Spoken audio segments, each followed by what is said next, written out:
Hello everyone, this is Eliza and currently you are watching Coding with Raza. Today in this session we are going to learn how to create classes and database structure about authentication process. So in this session we are going to develop our login page and then creating classes and installing the Nuget packages that we require during the authentication. So without wasting any time, let's get started. So first of all, open your Visual Studio. This is the project that we created earlier in the previous session. If you don't know how to create a project, then the link will be in description for installation, creating a new project.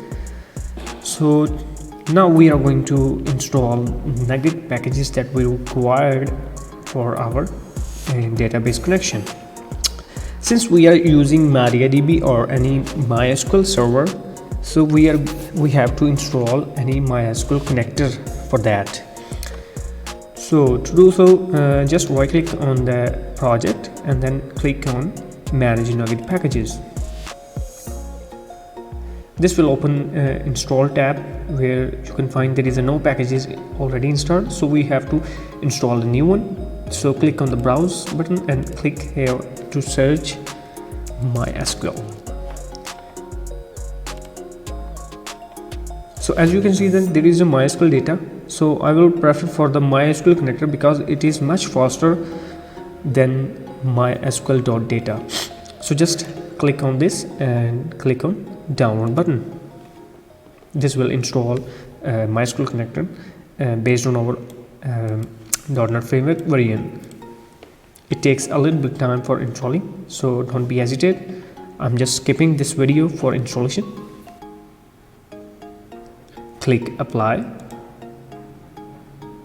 It will install all the required packages for MySQL and its dependencies. So as you can see that our package has been installed. So now let's go to our main project. This is our first form that we have to run and create everything, like login form, and then after that parent MDI form, just like that. So first of all, design this form for a login. So let's click on the first of all, change the name of this form. I'm changing it to form main. Click yes, because it will rename all the references where the form 1 is exists with the form main. So click on yes. So it has changed in the form main, in the design, in the resources. So this is our main form. So just change your different properties like form mains to login. After that, form location to center screen. Window state should be normal, so you can also maximize or minimize if you want. Show icon is equal to and that's a little bit. So if you want to create sizable, so you can also fix the dialog button so that nobody can change the size. So we don't need the maximize button, so just go to the maximize property and take it to false. So this is our main form, login form. So drag a different controls like label,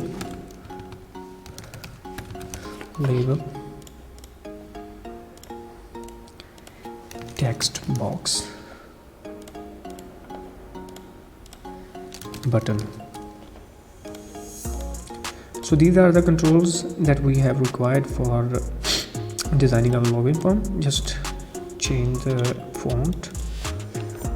I'm using Seago UI for bold and then size for 18, and I'm going to renaming this login. So this is the login. After that, click on the label 2 and rename it to user name. So we have to change the size. First of all, let's equalize this, place it over here, change the size,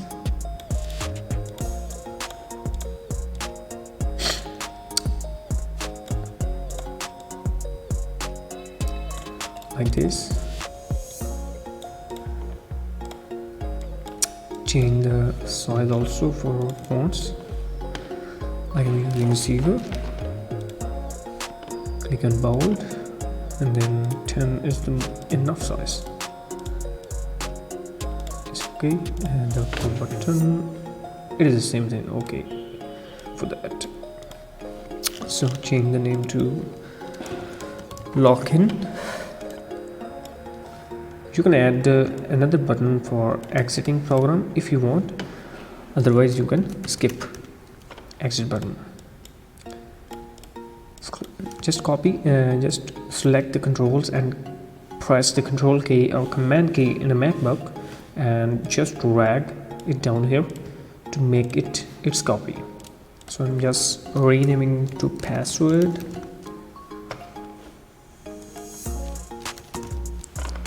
And then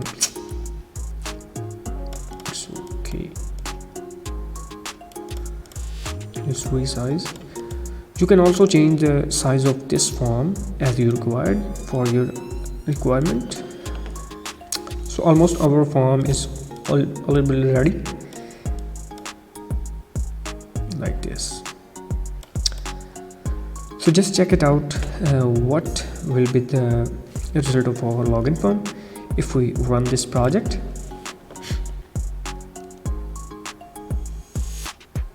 So as you can see that the form is run inside the screen that we have set to center screen, start position. So if I type something like that, it's typing.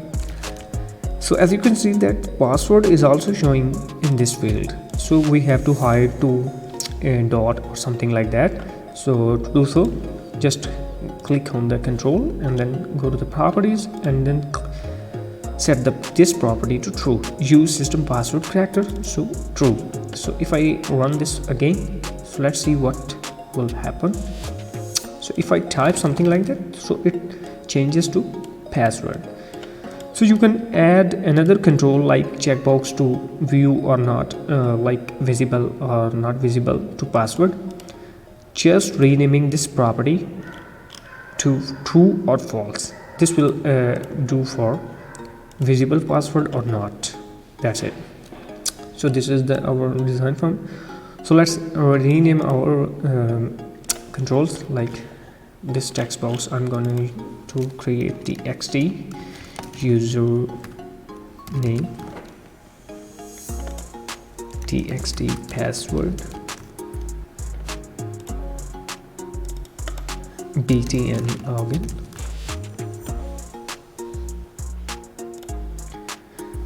btn exit. So this is a quickly okay. Let's go to the exit perform. Just double click on the exit button. This will create a new event of click button event. So if you want to create it manually, like click on the exit button and then go to the tab events.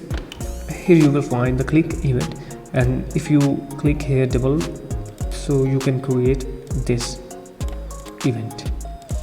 So if we have to exit our application here, just write a single line code like application.exit. So this will stops your application executing and remove your application. It means close your application. That's it.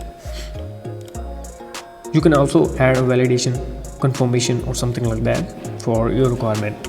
Okay, that's it. If I run this one, so let's check it out. What is happened? So as you can see that the password field is already focused. So we also remove this one because password username should be focused. If I click on tab, then it should follow up these, like first of this one, and then tab is this one, and then this one, and then this one. So if I click on the exit button, it exits the application. So it's quite working. Let's go to and change its tab control. Like if I click on the tab, then it should focus the password. After that, it should focus the login button. After that, it should focus the exit button.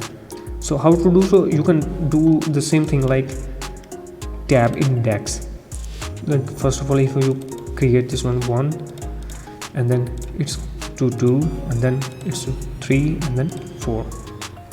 So as you can see that if you click on login and then exit, the index is the same. So it is quite a little bit lazy technique for changing the index, because if you have hundreds of controls in your form, then how could you do that with quickly? So this is a shortcut for, so I'm going to show you how to create in short. So just go to the menu bar of the view tab and then click on the tab order.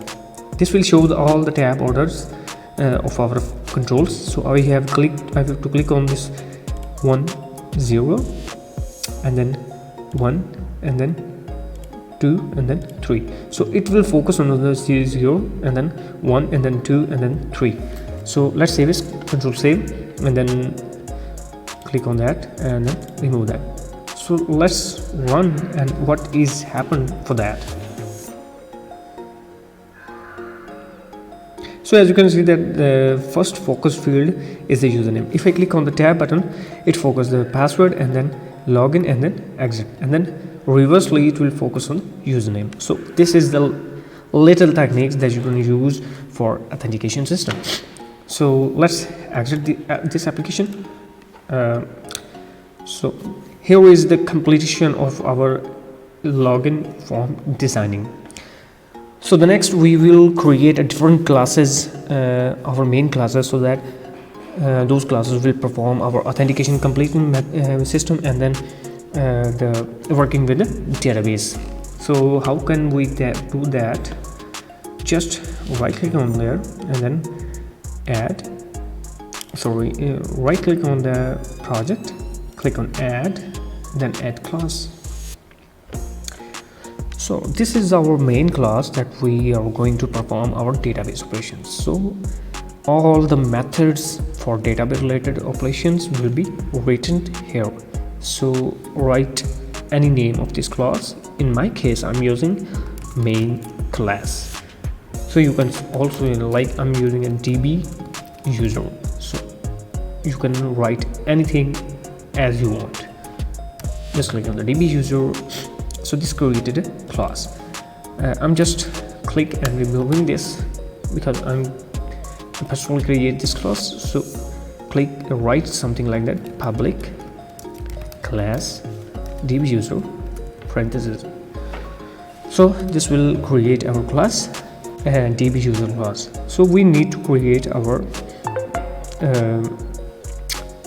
constructor.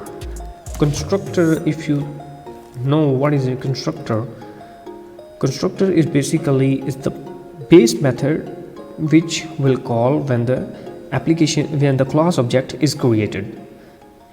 When you have not created any constructor, a default constructor will be used which is not present in the class. So I have created this DB user. So we have to create different methods for our database operations. So let's go to create different operation methods for our application, like executing query, inserting data, retrieving data, and then so on. So first of all, we are going to create our method for executing query. So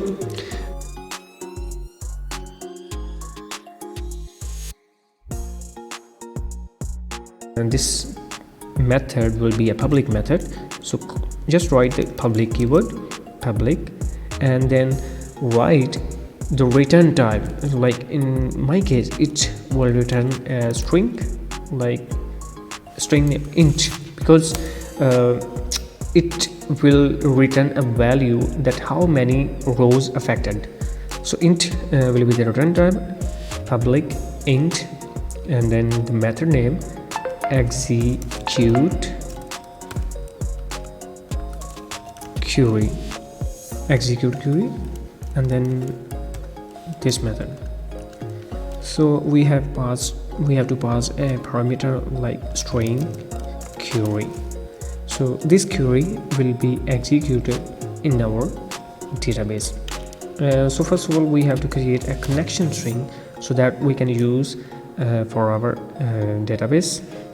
Like if I use property, like string property, and then story property, we are going to choose property. We will use a string variable like connection string become equal to this one, like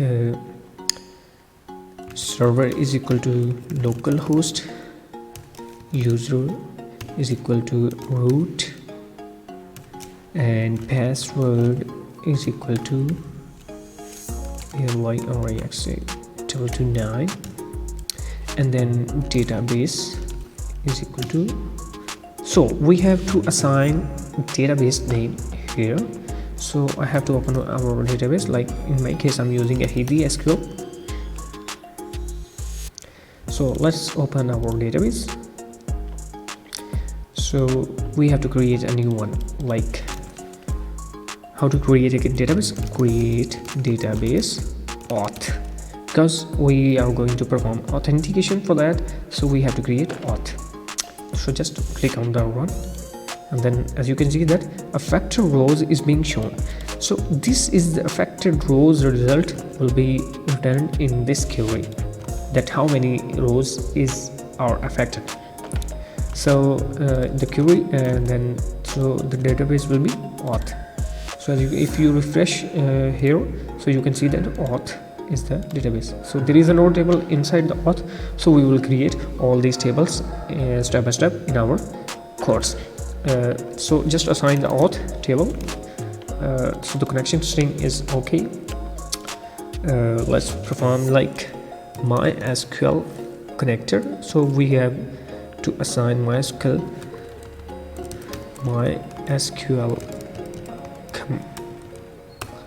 connection. So this will add using parameter using namespace for this connection. Connection is equal to new connection. So as you can see that it creates a variable with a MySQL connection and a new connection with a connection string that we have created this one. So now we have to create a command, MySQL command.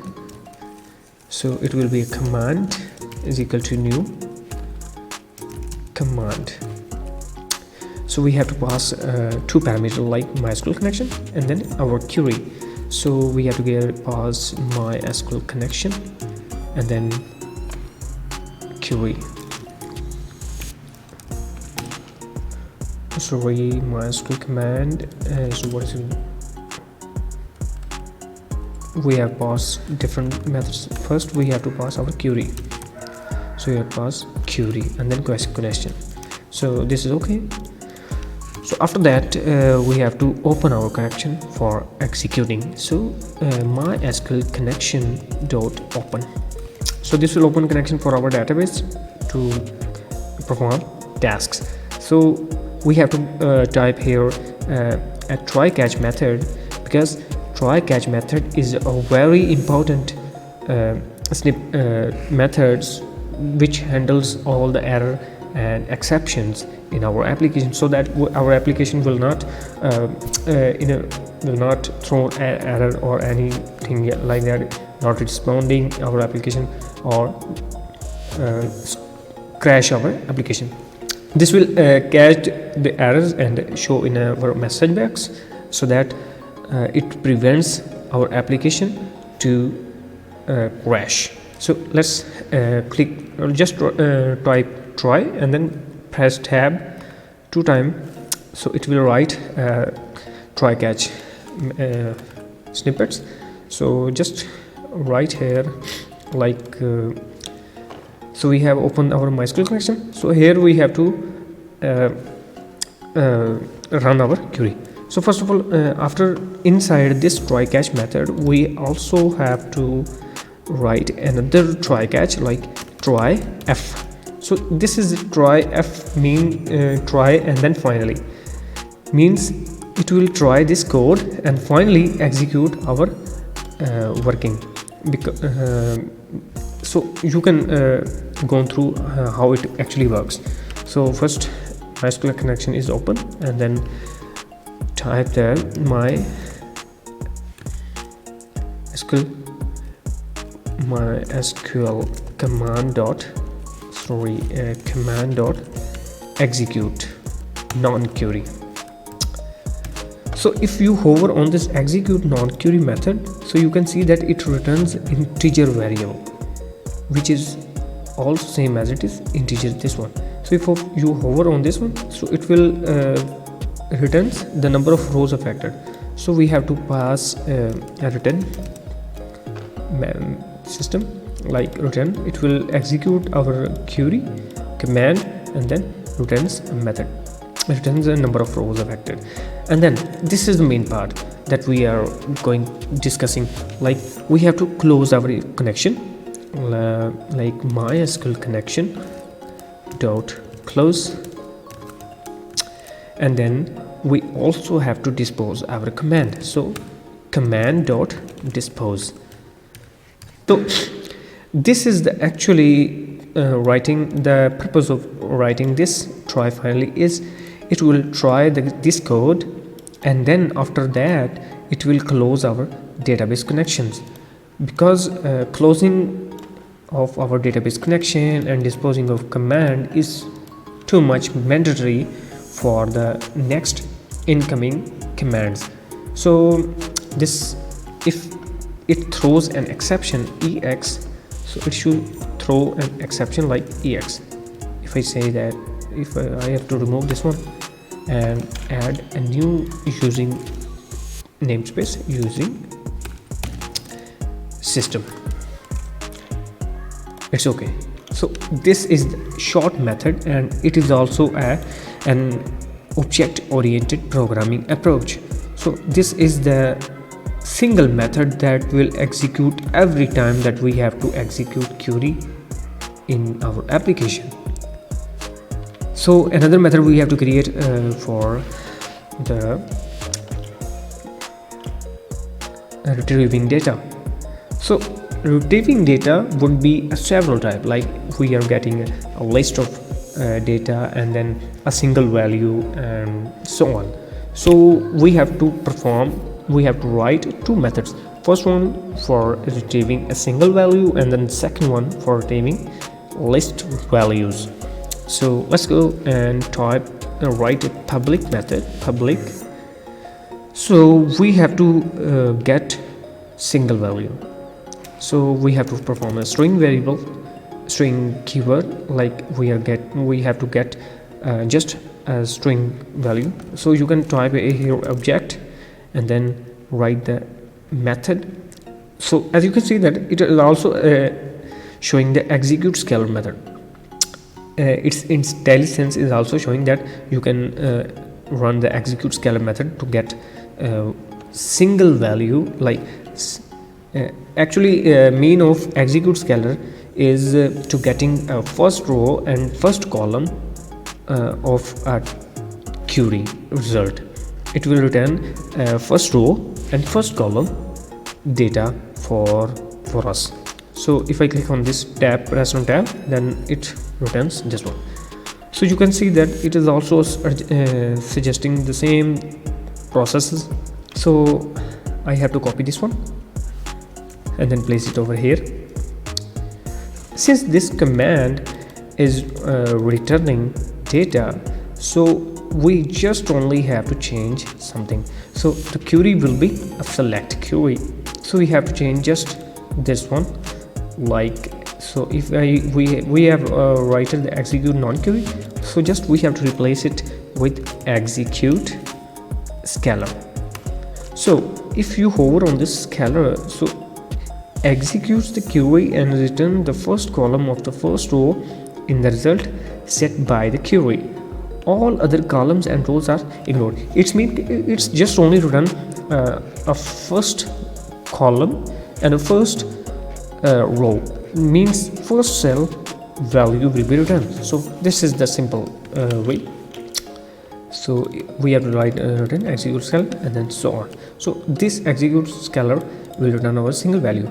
So now write another method for getting a list of values, like public DataTable. So we have to get a list of values in a DataTable. So data table, after that means get data.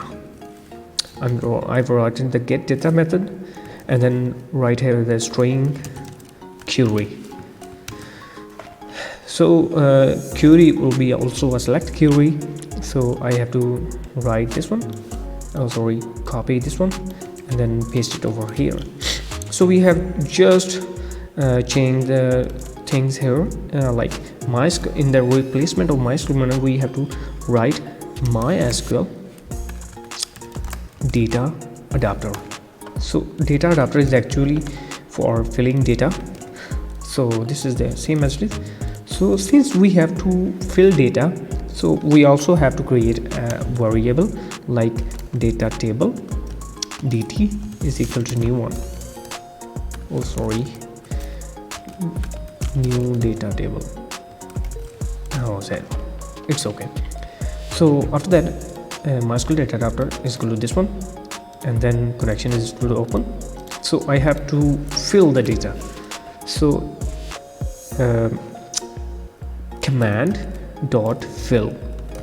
This will fill data in which the data table. So as you can see that it has five overloads, means it first require dataset, data table. So we have to pass dt. Okay, that's it. So at the end we have to return dt. So at the end we have to return this dt, because this command fills the data inside this data table variable, and then after that we have returned the dt. So this is the complete. So these are the three methods that we will use in our application completely for executing, getting data, getting something like that, and so on, for our different operations. So this is the pretty too much long video for this. I hope you will like this video. So we will see in the next tutorial about performing a different actions, like performing a login and then creating a parent MDA parent form, and then performing user rights. So I hope you enjoyed this video. I would like to ask you for subscribing my channel and then commenting on the video, so that it inspires me to creating such a content, because it is too much time consuming content. So this will urge me for creating this kind of content. So I hope you will. So goodbye, see you in the next session.